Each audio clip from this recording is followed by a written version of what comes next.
when I was a kid, for some crazy reason, I would save all these things, especially from like tragic comic events, like something would break or I would get in trouble, something horrible would happen, and usually there'd be something left over, this little relic, and I would save it, and I wouldn't know why. I had absolutely no context to why I was saving these things, and I started doing that, very young.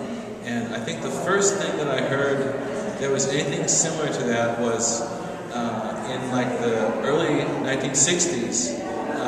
Someone had got a hold of the Beatles' bed sheets where they had slept in a hotel, and they'd cut them up into these tiny little squares, and they had sold them, buy the sheet that John Lennon slept on. And I remember as a kid, it made a very, very big impression on me that somehow this little piece of fabric could be so expensive and for like such an insane reason. And actually, 10 years later, I did a similar piece. What I did was I had all these artists' clothing that was like spattered with paint, and I had taken them up and cut them into little squares and just like given them to my friends.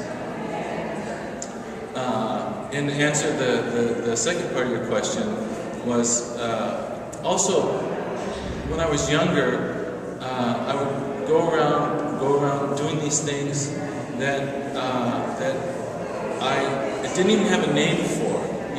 Now when I look at them, maybe the closest thing I can say is that they seem like pranks.